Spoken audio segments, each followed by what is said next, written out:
Cette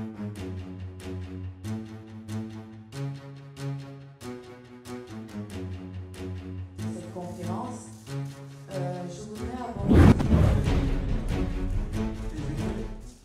au niveau de la Côte d'Ivoire.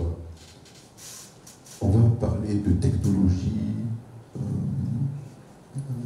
nouvelles technologies, l'intelligence artificielle et tout ça. Mais il ne faut pas oublier que nous sommes d'abord un pays agricole et qu'au niveau de l'agriculture, nous ne sommes pas suffisamment avancés.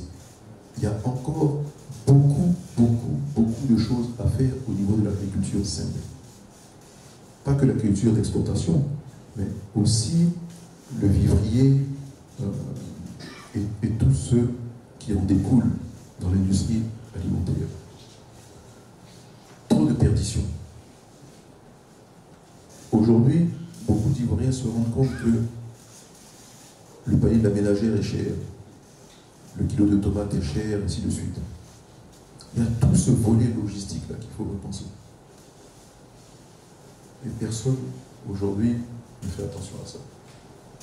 Mais pourquoi est-ce que les fruits et légumes se conservent plus longtemps dans les pays développés? Parce qu'ils font l'irradiation, l'ionisation de tous ces produits-là et qui ont une durée de vie sur le marché plus longue, donc qui peuvent, sur le plan de la logistique, quitter à Korogo, arriver à Abidjan sans pourrir et être encore plusieurs jours commercial sur le marché.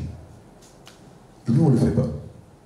Donc vous perdez la moitié de votre école. Je dis tout ça pourquoi? C'est pour dire qu'il y a tellement de secteurs de formation qui sont encore ouverts que nous sommes, souvenez-vous, hein, nous sommes un pays en construction. Un pays en construction s'améliore tout le temps. Et dans cette phase-là, il y a énormément de points qui sont inexpérimentés encore et qu'on doit pouvoir le faire. Donc, on ne devrait pas avoir autant de chômeurs.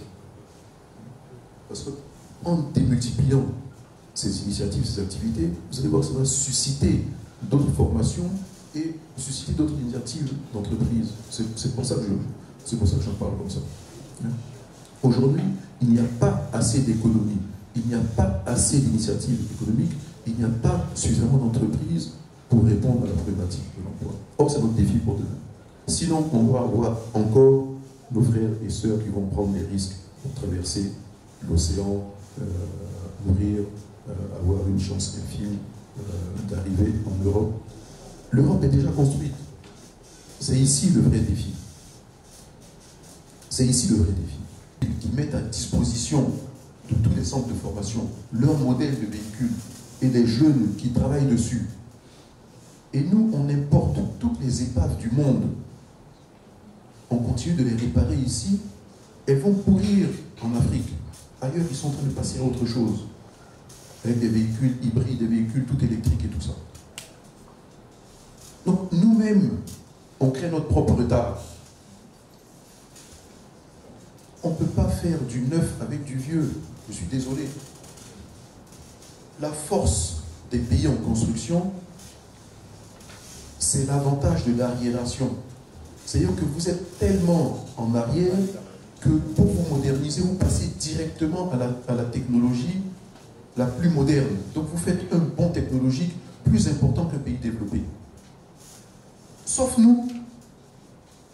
Nous, on décide de continuer d'importer des épaves qui ne passent plus les normes anti-pollution dans leur pays, et c'est ici qu'on les a. On a même le terme effectivement, France au revoir. Mais c'est pas au revoir, c'est adieu. Ils viennent mourir ici.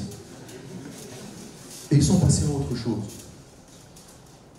Donc, c'est vrai que beaucoup se sont plaints quand à un moment donné, l'État a décidé d'interdire les véhicules de plus de 5 ans. Mais ce n'était pas une mauvaise chose en soi. Hein. Il y a un classement dans le monde du secteur transport les plus dynamiques. Et là où le parc automobile est le plus jeune, c'est ceux qui sont les plus dynamiques. Et nous, on décide qu'on veut être les plus arriérés. C'est un problème. Je vous ai parlé de train tout à l'heure et tout. Non. On On a un train qui fait Abidjan-Ouaka à 26 km/h de moyenne. Quand il y a le TGV, 26 km de moyenne, c'est moins rapide que le train à vapeur. On avait une compagnie maritime, on ne l'a plus. Donc, si vous voulez que les jeunes travaillent, aient le maximum d'offres, il faut toutes ces activités. Sinon, on se met en retard. William Esso, ici, il est en train de travailler pour faire venir des véhicules électriques. C'est une excellente chose.